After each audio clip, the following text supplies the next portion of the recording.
Next is master slave JK flip flop. जैसा कि हमने प्रीवियस लेक्चर में देखा, रेसिंग की प्रॉब्लम अराइज होती है जब जे और के दोनों 1 होते हैं, और उस वक्त हमने जो प्रीवियस लेक्चर में जो 2 सॉल्यूशंस देखे, propagation delay of the flip flop, उसको t/2 से अगर हम इंक्रीज कर दें तो हम उस प्रॉब्लम को रिजॉल्व कर सकते हैं, जो प्रैक्टिकली फिजिबल नहीं है। और दूसरा है एज ट्रिगरिंग यूज करें in place of level triggering. और तीसरा सॉल्यूशन था मास्टर स्लेव, जो कि one of the famous solution है। अब उसको अपन डिटेल में समझते हैं। नाउ मास्टर स्लेव में 2 जेके फ्लिप फ्लॉप यूज करते हैं, जिसको एक जेके फ्लिप फ्लॉप का आउटपुट दूसरे जेके फ्लिप फ्लॉप को हम दे देते हैं। पहले को हम मास्टर बोलते हैं और दूसरे को हम स्लेव बोलते हैं। नाउ अब जब बात आती है क्लॉक की, तो पहले को हम पॉजिटिव लेवल में ट्रिगरिंग करते हैं, तो दूसरे को हम नॉट गेट, तो अगर ये 0 होगा तो ये 1 और 1 होगा तो 0, मतलब इसको नेगेटिव लेवल पे ट्रिगरिंग करेंगे। क्लियर है? तो ये इसका एक एब्स्ट्रैक्ट व्यू हो गया आपके master slave JK flip flop का। लेकिन अगर मैं इसके इंटरनल आर्किटेक्चर की बात करता हूं, जहां पर हम जेके फ्लिप फ्लॉप को डिजाइन करते हैं नैंड गेट से, तो अल्टीमेटली जो आपका स्ट्रक्चर है वो कुछ इस तरीके से दिखेगा। ये आपका जेके फ्लिप फ्लॉप है एक, है ना, जिसमें जे किससे कनेक्टेड होता था, क्यू बार से, और के क्यू से कनेक्टेड होता था, और जे के सामने आप क्या रखते थे, क्यू, है ना। नो, अब इसके आगे हमने एक और जेके फ्लिप फ्लॉप अटैच कर दिया है, और जो आपका फीडबैक था, अब आप मास्टर्स को फीडबैक दे रहे हैं। क्लियर है? नाउ अब मैं बात करता हूं रेसिंग की कंडीशन क्यों आती थी, क्योंकि हमारा फीडबैक तो आ ही रहा है, क्लॉक सर्किट ट्रिगर्ड भी है, तो वो 01 01 01 चेंज कर दे रहा था। लेकिन उस एक चीज को हम अवॉइड कर लेते हैं मास्टर स्लेव मैकेनिज्म से। वो कैसे, वो देखते हैं। जब आपका क्लॉक, अगर मैं क्लॉक की बात करता हूं तो क्लॉक कुछ इस तरीके से है, ये 1 है और ये 0 है। इस केस में ये पर्टिकुलर सर्किट, इधर वाला पार्ट मास्टर वाला, जब वो 1 है तब वो ऑन होगा, जब वो 1 है तब ये वाला 0 है, और जब ये 0 है तब ये वाला पार्ट आपका क्या हो जाएगा, ऑफ हो जाएगा। जब ये ऑफ हो जाएगा तो आपका जो आउटपुट है वो चेंज होगा ही नहीं ना। जब आपका अल्टीमेट आउटपुट चेंज नहीं होगा तो फिर जब ये 1 था तब आपका आउटपुट सेम रहा, उसमें कोई दो राय नहीं है, तो वहां तो टॉगलिंग तब तो हो नहीं रही है। लेकिन जैसे आपका ये क्लॉक 1 से 0 हो गई तब ये ऑफ हो गया, और इत्तेफाक से ये 0 से ये 1 में चेंज हो गया, और तब ये ऑफ से ये वाला पार्ट ऑन हो गया। जब ये ऑन हो जाएगा तो ये क्या कर देगा, टॉगल कर देगा, है या ना।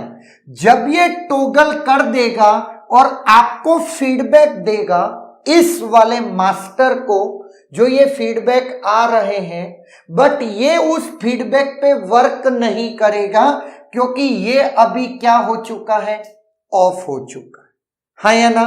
तो मतलब पूरी क्लॉक के पीरियड में हमको टॉगलिंग सिर्फ और सिर्फ कितनी बार मिली, एक बार, है या ना। नाउ अब मैं अगर आउटपुट्स का जिक्र करूं तो स्लेव का आउटपुट मैं QS से डिनोट करता हूं और एक इंटरमीडिएट आउटपुट मास्टर का QM से डिनोट करता हूं। उसी तरीके से ये बन जाएगा QS बार और ये आपका बन जाएगा QM बार, है या ना? क्लियर है?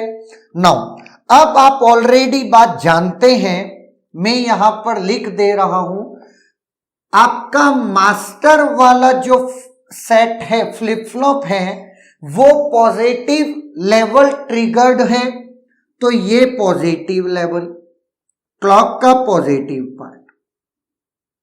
क्लियर है?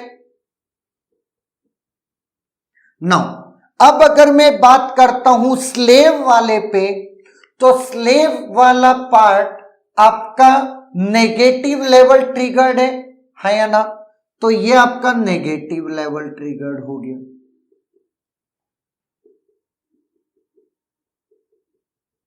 क्लियर? नाउ अब अपन चलते हैं, ये हमारी क्लॉक है। अब मैं आउटपुट किसका बता रहा हूं आपको? QM और QS का। QM जब मेरा जीरो था, लेट इनिशियली जीरो था, तो जैसे ही सर्किट ट्रिगर्ड हुआ आउटपुट मेरा 1 हो गया और मुझे कोई फीडबैक नहीं मिला, मुझे फीडबैक तो QS देता है, तो मेरा आउटपुट 1 ही रहा। और जैसे ही ये सर्किट का क्लॉक ऑफ हो गया तो ये क्या करता है, आउटपुट को कॉपी कर लेगा सिंपली। तो इस दौरान वो ट्रिगर्ड हुआ तो उसने आउटपुट 0 से 1 कर दिया और वो कंटिन्यूअस 1 रहा क्योंकि उसको फीडबैक नहीं मिला। और जब ये ऑफ था तब तो वो अपने प्रीवियस आउटपुट को ही फॉलो रखेगा। नाउ जैसे ही दूसरी बार फिर ट्रिगर्ड हुआ, ये अपने आउटपुट को चेंज कर देगा 1 से 0 और पूरी क्लॉक के दौरान उसको 0 रखेगा। अगेन ये 1 कर देगा, 0 से 1 कर देगा और पूरी क्लॉक के दौरान वो 1, और ये सिलसिला चलता जाएगा। क्लियर है? नाउ अब मैं बात बता रहा हूं किसकी? QS की। QS लेट इनिशियली 0 था, तो जब तक ये ट्रिगर्ड नहीं है तब तक वो सेम आउटपुट रखेगा, रख दिया। ट्रिगरिंग ब्लू पे हो रही है इसलिए मैंने कलर चेंज कर दिए जिससे आपको आसानी से समझ में आ जाए। नाउ इस पॉइंट पे नेगेटिव एज पे, मतलब 0th एज पे ये वाला सर्किट ऑन होता है। जब ये ऑन होता है तो टॉगल करेगा, तो ये आपका क्या है, 0 से 1 कर देगा और ये इस दौरान तक 1 रहेगा। उसके बाद फिर जब ये ट्रिगरिंग होगी तो 1 से 0 कर देगा, पूरे को ये फिर रहने देगा, इस जगह पर फिर टॉगल कर देगा और ये तरीका चलता जाएगा। बात समझ में आई? नाउ अब आप ऑब्जर्व करें, एक पूरी क्लॉक पीरियड में ये आपका क्लॉक का टाइम पीरियड है T। इस पूरे टाइम पीरियड के दौरान आपका आउटपुट सिर्फ और सिर्फ एक बार चेंज हो रहा है। यहां 0 से 1 और फिर ये पूरा 1 कंटिन्यू रहा, यहां पर आधे तक 0 फिर 1 और ये फिर 1 रहा आधे तक। तो इन दोनों ही केस में, चाहे वो मास्टर हो चाहे वो स्लेव हो, आपकी पूरी क्लॉक की ड्यूरेशन में एक ही बार आउटपुट चेंज हुआ है। वो इस वजह से क्योंकि आपने अरेंजमेंट इस फॉर्म में कर रखा है जहां मास्टर का आउटपुट स्लेव को जा रहा है और स्लेव का आउटपुट मास्टर को जा रहा है। जब मास्टर आउटपुट दे रहा है तब स्लेव वाला सर्किट ऑफ स्टेट में है, जब स्लेव ऑन है और वो आउटपुट प्रोड्यूस कर रहा है तब मास्टर ऑफ स्टेट में है। तो ऑफ स्टेट में तो वो अपने प्रीवियस आउटपुट को ही फॉलो करेंगे, टॉगलिंग नहीं करेंगे, है या ना। तो इस वजह से हम रेसिंग की कंडीशन को मास्टर स्लेव मैकेनिज्म से सेट करके अवॉइड करने में कामयाब हो जा रहे हैं। क्लियर है। तो आपको रेसिंग प्रॉब्लम क्या है, जिसको दूसरा रेस अराउंड कंडीशन बोलते हैं, जो जेके फ्लिप फ्लॉप में अराइज होती है जब जे और के 1 होते हैं। और उसके 3 सॉल्यूशंस हैं। 1 इज प्रोपोगेशन डिले को इंक्रीज करना फ्लिप फ्लॉप के, जिसको t/2 से ज्यादा कर देना है। दूसरा है आपका एज ट्रिगरिंग यूज करना प्लेस ऑफ लेवल ट्रिगरिंग। और तीसरा सॉल्यूशन है आपका मास्टर स्लेव, जो कि डिटेल में मैंने आपको बता दिया है। गेट में इस जगह से कभी कोई बहुत बड़ा क्वेश्चन डिजाइन नहीं हुआ, बट नो डाउट ये टॉपिक इंटरेस्टिंग है तो यहां से क्वेश्चन डिजाइन हो सकता है। बाकी अपने काम का जो है वो है जेके की ट्रूथ टेबल, उसको याद रखिए, अपना काम तो उसी से हो जाएगा। Is there any doubt?